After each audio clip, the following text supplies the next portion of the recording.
Welcome back to the Gaming Pantry, the Retro Bear here with a quick video. I say quick video, you never know how these things are going to go, but they may be quick. We're talking about a video response to David Retro Games Play Badly, my old mate from up north. Always a pleasure to see a new video from David. If you've never checked him out before, link below. The guy's an absolute hero of mine, somebody whose collection is vastly superior in every way to mine. Well, basically most people's are, aren't they? Even people who started collecting last week have probably got more valuable games than I have.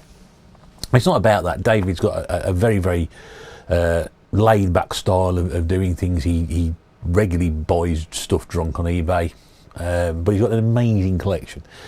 And he does things differently in the way he collects items from a list. I must go out with a list of games we've got. He goes out with a list of games that he wants. But once he gets those games, he doesn't want any more, that's it. And it's a very different way of doing it. And I've known David, probably 5 years on YouTube. I think he's one of the very first people who actually started following me. And we've developed a wonderful friendship. We've met twice. We met twice, but we have a wonderful friendship and a very good nature relationship, and he's one of my favourite people in the world, no doubt about it. I won't say any more now because he's probably dying of embarrassment as he's hearing this, but no, it is true. It is true. Every word said there is absolutely true.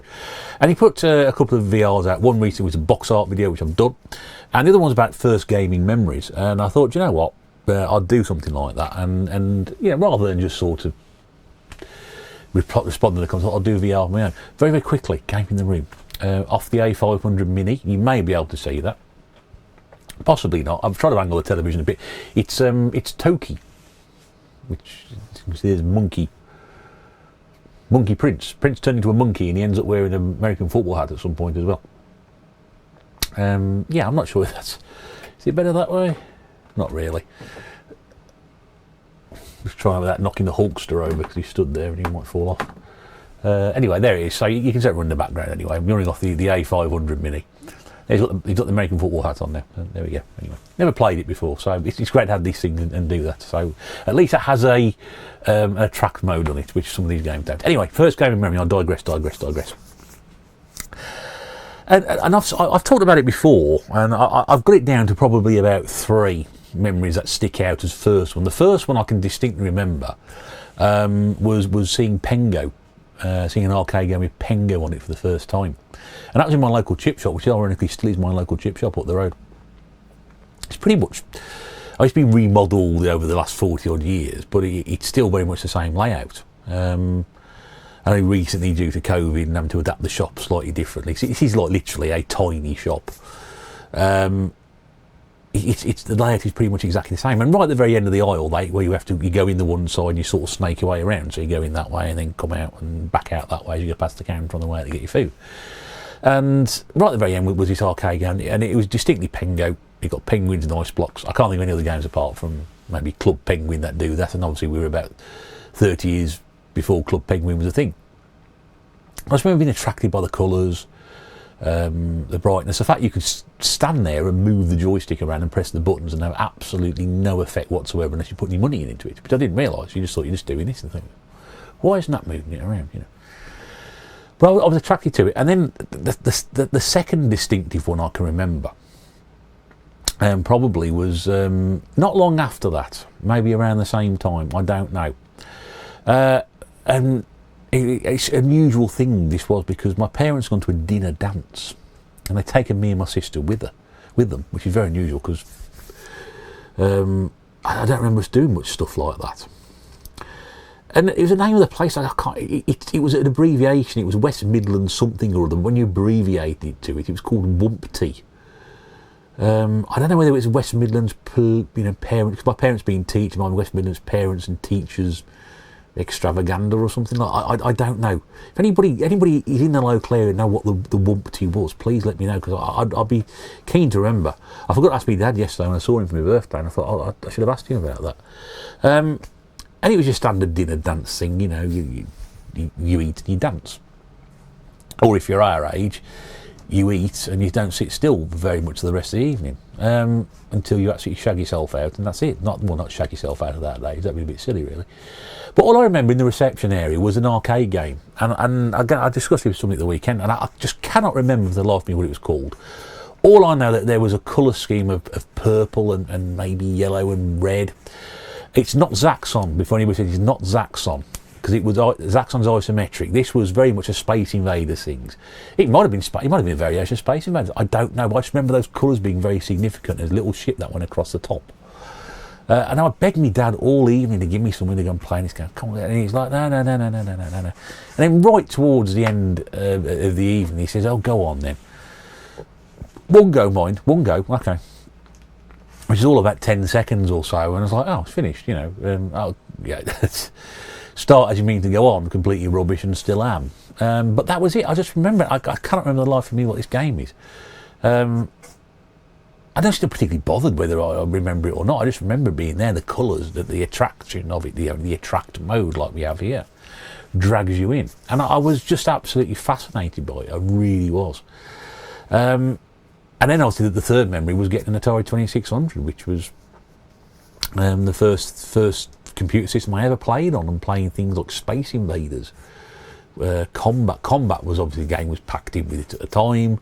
But you know, most early memories around Space Invaders and playing that to death. The other thing I remember playing at the time was the tabletop games, the grandstand things, and again two that specifically stick out: Invader, which was a big yellow sort of funny shaped thing with the orange fire buttons, and Firefox, which I've got now, which I'm very pleased I've got a copy of Firefox, which Mrs. Bear restored for me, and just the sound on Firefox, it was just amazing. And it was quite funny. I distinctly remember again, I think it was because my parents being teachers, my mum dropped out of teaching to have me and then my sister. And then before she went back to teaching full time, which had been around the age I was about 12, 13, when I was old enough to be responsible and take keys and things, you know. She went back to work part time doing a number of different things, and one was working as a waitress in a tea room in Hell's-Owen. If anybody comes to Hell's-Owen next, I'll show you exactly where it is. It's a hair salon now. Yeah, so when we finished school, she was working, somebody would take us down there, and we'd sit there until she finished. My dad came and picked us up. And I remember it's me and another lad, and I think Mum must have been working with a lady who lived not far from the town centre, because a couple of times we went back to their place. And again, I remember playing Invader in the tea room, but we had the volume turned down, and she kept going, turn that volume down. And all I could hear walking around was apologising to the customer, saying, oh no, sorry, that's my son playing Space Invaders. No, it's Invader, Galaxy Invader. No, that's beside the point. But yeah, and I just remember doing that. So again, that's going to be around about the same time. All these things probably roll in the spirit of about 18 months maybe, I don't know. Maybe from about 1982 to 1983, 4, something like that. You know, most people are probably quite late to the gaming thing, really. I should have left it alone, possibly, I don't know. But those are my earliest ones that I can remember, and I've sort of been hooked on them ever since. I remember badgering my parents all the way through my, you know, early teens about getting a computer, because all my friends had computers and had Commodore 64s mostly, and the argument was, no, you don't want a Commodore 60. You want those machines, they play tapes, they take forever to load. Only if they knew now how much I appreciate taking a game taking 10 minutes to load, or 5 minutes to load, or whatever it is. I appreciate the art and the majesty of doing it properly. And it wouldn't have made any difference back then if it had taken 8 minutes to load. I'd still prefer to do something like that. But no, we'll hang on for the disc version, and this version, and eventually, after about X number of years of banging on about it, they decided to buy one. And then that was it. I was even hooked even more since after that. It was amazing. So there you go, David, in response to your video, which I hope you found very interesting. Like I said, I may have told those stories sometimes before, or variations of it. It's very difficult to remember what I have and haven't done. But I hope you enjoyed that anyway. If you'd like to respond, David's original response will be in the comments below, because I'll just stick it there. And you can have a look yourself. And you know, the comment on his video, or you can comment by doing one of these video responses.